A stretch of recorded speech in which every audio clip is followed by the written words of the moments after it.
ये वीडियो 29 जुलाई का है। लोकेशन ग्रेटर नोएडा का रबुपुरा गांव।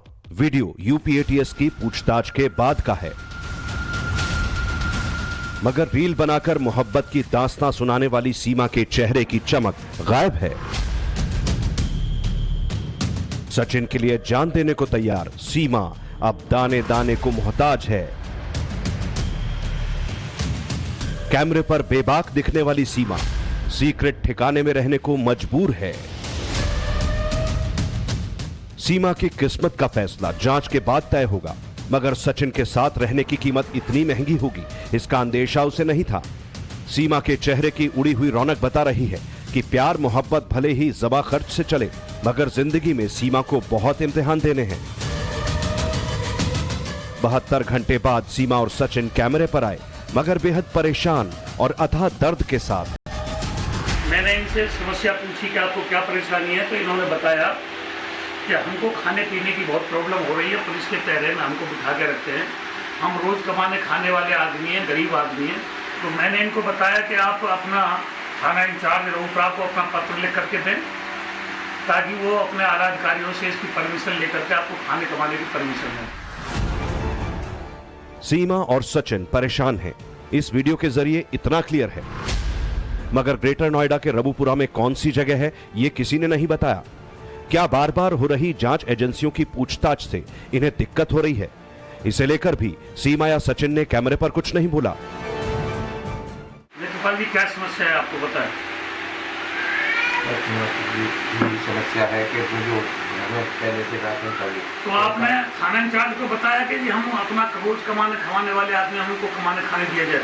वो बताया, उन्हें वो पता था रोज लाने खाने वाले, मगर चलो आज हम रहुपरा थाना इंचार्ज से बात करेंगे, वो अपने ऊपर के अधिकारियों से बात करके इसका समाधान निकालेंगे। आप कब तक घर पर बैठे रहोगे? खाना कमाने तो जाना पड़ेगा आपको।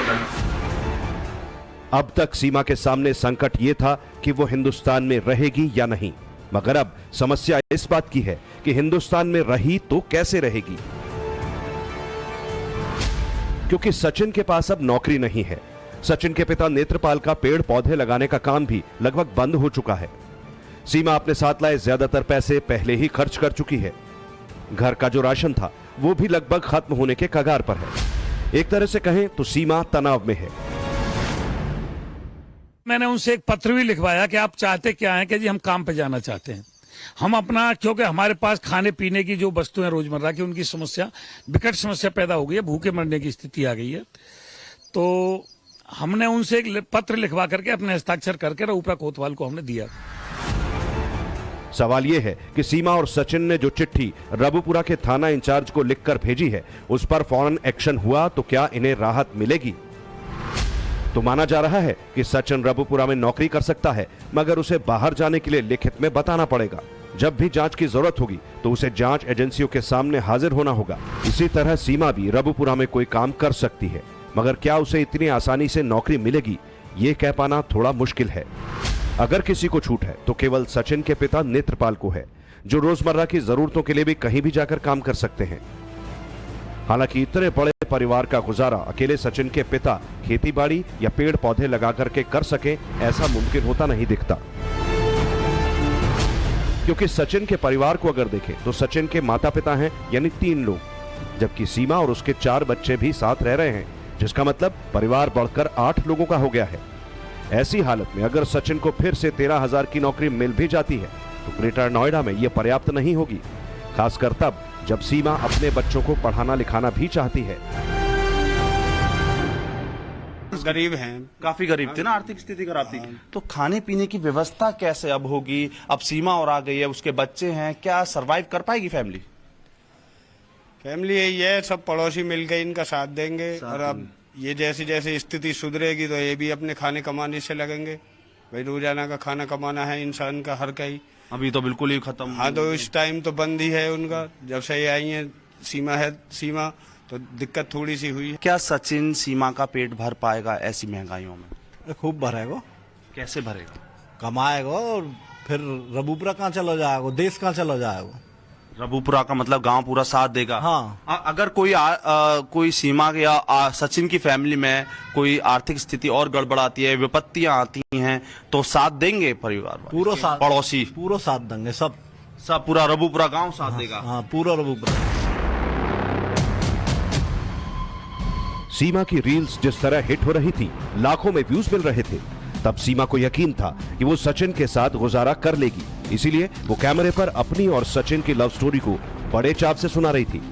मगर वक्त का पहिया घुमा तो सीमा कैमरे पर हाथ जोड़ने को जुलाई को गिरफ्तार कर कोर्ट में पेश किया गया था। इसी के बाद से सचिन और उसके घर वाले मजदूरी करने नहीं जा पा रहे। हर समय कैमरे से घिरा रहना, पुलिस की चौकस नजर रहना और किसी भी वक्त जांच एजेंसियों के सवालों के दौर से गुजरना, ये वो बातें हैं जिनकी वजह से खाने पीने की समस्या तक खड़ी हो गई। आलम यह है कि रबुपुरा के रहने वाले लोग सीमा के खिलाफ हो गए हैं। सीमा को देखने के लिए भी अब पहले जैसी भीड़ नहीं उमड़ती। लोग तर्क दे रहे हैं कि सीमा के यहाँ रहने से समाज पर गलत असर पड़ रहा है। इसीलिए भी सीमा ने खुद के लिए सीक्रेट हाउस चुना है। ये अलग बात है कि बहाना मीडिया के गांव रबुपुरा के उस जगह पर मौजूद हूं जहां पर सीमा सचिन रहते हैं। दरअसल आपको बता दूं, ये वही घर है जिसमें सीमा और सचिन रहते हैं और तकरीबन काफी दिन से हम लगातार सीमा से बात करते थे और सीमा जब भी मीडिया या हमसे बात करती थी तो वो इसी घर से होकर करती थी, यहीं पर करती थी। एटीएस की टीम भी पूछताछ करती थी तो इनके इसी घर में आती थी और इसी का सारी सही जवाब सवाल हमसे भी सबसे सीमा और सचिन और उनका परिवार यहीं मौजूद होता था। हालांकि अब सीमा सचिन कहां गए हैं पता नहीं चल पा रहा है, लेकिन उनके घर के दरवाजे के बाहर एक पोस्टर जरूर लग गया है जिस पर साफ तौर पर लिखा है कि media please respect my privacy. जो वकील उनके माननीय राष्ट्रपति महोदय जी से उनकी नागरिकता की दया याचिका दाखिल की है, तो उन्होंने भी उनको सलाह दी है कि मीडिया से अपना दूरी बना के रखे। तो मीडिया से और आम जनता से जो उनको दुखी करती है उससे वो दूरी बना करके कहीं एकांत में है। वैसे सुरक्षित है, कोई प्रॉब्लम नहीं है। उनको खाने कमाने की और आर्थिक तंगी जरूर है। रुपए थे, 7 तोला सोना था, लेकिन पाकिस्तान से नेपाल होते हुए हिंदुस्तान आने का खर्च भी अच्छा खासा है। इसीलिए अब हालात पहले जैसे नहीं रहे।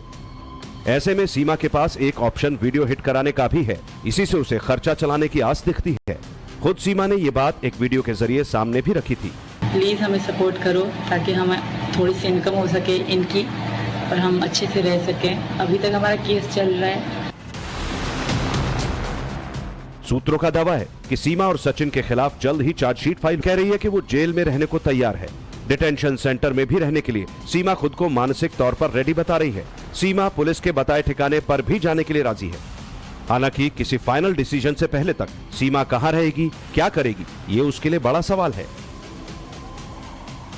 सीमा सचिन कहाँ चले गए, कुछ चीज पता है आपको? वो यही है कश्मीर में। अच्छा, यहीं आसपास ही है, लेकिन ये नहीं पता कहाँ पर गए। आपको पता है भाई साहब क्या नाम है?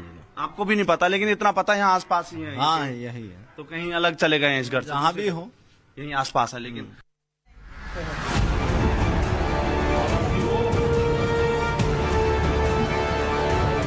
सोशल मीडिया पर ऐसे कई वीडियो सामने आए जिसमें सीमा को गिफ्ट दिया जा रहा है। ये गिफ्ट पैसों के तौर पर है, घर के सामान के रूप में है। दावा तो यह भी है कि सीमा हैदर से मिलने वालों में बहुत ऐसे थे जिन्होंने शगुन के तौर पर सीमा की आर्थिक मदद की थी। ऐसे में सवाल उठ रहा है, कहीं सीमा इमोशनल कार्ड तो नहीं खेल रही? क्या वाकई खाने पीने की तंगी आ गई या फिर सहानुभूति पाने के लिए नया पैतरा आजमाया गया? क्योंकि सचिन के परिवार की माली हालत ठीक नहीं, ये बात समझ भी आती है, मगर सीमा को सपोर्ट भी मिल रहा है। मेरा नाम राहुल शर्मा है। राहुल जी, आप सचिन के घर के पास की दुकान है? हाँ, इसके पास ही मेरा एक दुकान है। अच्छा, ये बताइए, अगर सचिन की आर्थिक स्थिति ठीक नहीं है, अगर वो दोबारा नौकरी करना चाहेगा और आपकी दुकान पे आना चाहेगा तो आप अपनी दुकान? हाँ जी, बिल्कुल स्वागत है उसका। हम रखने के लिए तैयार हैं उसको। मोस्ट वेलकम उसका दुकान पे, हम उसको नौकरी देंगे। अच्छा, क्या कहेंगे, उसकी आर्थिक स्थिति ठीक नहीं है? हाँ, आर्थिक स्थिति उसकी ठीक नहीं है, घर में खाने के लिए कुछ नहीं है, तो हम उसके लिए यहाँ पे उसका मोस्ट वेलकम है, नौकरी देने के लिए तैयार हैं हम उसको। मदद करेंगे? हाँ जी, बिल्कुल। अगर हम अलग भी होंगे ना तो हम ऐसे अलग होंगे कि कभी अलग ना हो। जी सर, ये हम दोनों ने कसम खा रखी है। अगर हमें कानून अलग कर देगा तो हमारी जिंदगी का दिन आखिरी होगा। ये मेरी भी इनसे कसम है, इनकी मेरे से कसम है सर। इस जन्म ना सही अगले जन्म मिलेंगे, पर मैं इनके नाम से ही मरूंगी सर। सचिन मेरे पति हैं, ये दुनिया जानती है और एक दिन मानेगी भी सही। तो जैसे कि मैं यहाँ हूँ, अब यहाँ से तो मेरी लाश ही जाएगी। जिंदगी दी भी गई ना जिल्लत की, मुझे जिंदगी तो देंगे नहीं, मौत ही देंगे, पर मेरे बच्चों की आपको डर है वहाँ आपको मार देंगे? मुझे डर भी नहीं है, मुझे सचिन से दूर नहीं जाना। मर तो एक दिन सबने जाना है सर, किसी को क्या पता कब मौत आ जाए, पता है किसी को नहीं ना। तो पता है जिल्लत की मौत होगी पहली बात, दूसरी मेरी बेटी की पूरी जिंदगी जिल्लत की होगी। इनको पूरी जिंदगी ताने मिलेंगे, जहाँ इनकी शादी होगी, पढ़ाई को तो कुछ पता ही नहीं, तो जब इनकी शादी होगी तभी इनको जिल्लत की जिंदगी मिलेगी। तुम्हारी माँ हिंदू बनी, तुम्हारी माँ ने ऐसा किया, इनकी जिंदगी मेरी तो खत्म हो जाऊंगी, मेरे बच्चे भी खत्म हो जाएंगे। पाकिस्तान में कई सारी धमकियां हैं, लोग कह रहे हैं भेज दो, यहाँ पर भी आशंकाएं हैं कि कहीं आपको डिपोर्ट न कर दिया जाए। जी सर, धमकियाँ तो बहुत आ रही हैं, मारने तक की, फांसी लगा देंगे, ये कर देंगे, सजा देंगे। तो मैं चाहूंगी ऐसा ना हो, ऐसा हो गया तो बहुत बुरा हो जाएगा सर। धन्यवाद सर। ठीक है, अच्छा बस एक चीज बात, आज सचिन के लिए देश के लोग जो आपको सुन रहे हैं, आप क्या कहना चाहती हैं अपने प्यार के लिए? उनको यही कहूंगी, मैं प्यार में आई हूँ और प्यार की जीत हो गई, मुझे यकीन है भगवान ने चाहा तो, क्योंकि मैं सच पे हूँ, सच बोल रही हूँ, मरते दम तक सच ही बोलूंगी। अब जो फैसला कानून करेगा मुझे कबूल होगा। सचिन और सीमा की लाइफ में फिलहाल कुछ भी चंगा नहीं है, एक साथ कई सारी बातों को इन्हें हैंडल करना है। सीमा को फिलहाल ये साबित करना है कि वो जासूस नहीं है। हिंदुस्तान में रहने के लिए सीमा तमाम रास्ते अपना रही है। भारतीय नागरिकता पाने के लिए भी सीमा की कोशिशें जारी हैं। सीमा को अपनी शादी को कानूनी तौर पर वैध भी ठहराना है। सीमा को लेकर गांव के लोग अगर मगर में हैं। कुछ तो ये मानते हैं कि सीमा तो रह लेगी, मगर लो प्रोफाइल सचिन कैसे खर्चा उठा पाएगा। 10 या 13,000 तो मुझे तो नहीं लगता वो उसका खर्चा उठा पाएगा, और फिर 4 बच्चे भी हैं। वो इतना सीधा साधा दिखता है, ऐसा कुछ उसका बहुत हाई प्रोफाइल भी लगता नहीं है। तो आपको लगता है कि सीमा ज्यादा तेज है और उसको फंसाया है? भैया ये फंसाने की बात तो हम नहीं कह सकते कि फंसाया है नहीं फंसाया, वो जाने, लेकिन फिर भी सीधा लगता है। तो हाँ, लड़का सीधा था, अब ये पता नहीं आगे क्या हुआ क्या नहीं। एक तरफ सचिन का परिवार अपनी माली हालत की दुहाई दे रहा है, तो वहीं साइबर ठग इस मौके का फायदा उठा रहे हैं। शामली में एक शख्स से सीमा हैदर के नाम से फ्रेंड रिक्वेस्ट आई और 5,000 रुपए की मांग की गई। गढ़मुक्तेश्वर में एक महिला ने सीमा बनकर बच्चों की बीमारी का बहाना बनाया और 10,000 रुपए मांगे। इन दोनों ही जगह पीड़ित साइबर ठगी का शिकार होने से बच गए। ये साइबर क्राइम जागरूकता के माध्यम से बहुत हद तक उस पर अंकुश लगाया जा सकता है। जिस चेतन या बाकी की बात कर रहे हैं, ये प्रकरण हमारे संज्ञान में कतई नहीं है। अगर कोई पीड़ित पक्ष है वो आकर के अपना पक्ष रखेगा तो निसंदेह उनको भी न्याय दिलाने के लिए पुलिस प्रयास करेगी। कभी भी किसी अननोन लोगों का फ्रेंड रिक्वेस्ट न एक्सेप्ट करें, परखे बगैर कोई अपना व्यक्तिगत चीज साझा न करें। बैंक वगैरह या किसी आप इस तरीके की इंस्टीट्यूशन से इस तरीके की कॉल कभी नहीं आती कि आपका एटीएम बंद होने वाला है या आपका कोई आईडी प्रूफ चाहिए। इस तरीके की चीजें कतई न शेयर करें। सीमा के स्क्रिप्ट में बहुत उतार चढ़ाव है, हर चैप्टर में नया सस्पेंस है। सीमा अपनी लव स्टोरी को लेकर कितना सच बोल रही है और कितना झूठ, ये तो जांच एजेंसियां तय करेंगी। मगर खाने पीने की किल्लत की असलियत क्या है, ये पर्दे के पीछे ही रखा गया है। माना जा रहा है कि सीमा और सचिन जैसे ही जांच के दायरे से बाहर निकलेंगे तो बहुत हद तक तस्वीर क्लियर होगी। ग्रेटर नोएडा से मोहित ओम और अमित गौतम के साथ ब्यूरो रिपोर्ट, टाइम्स नाउ नव भारत।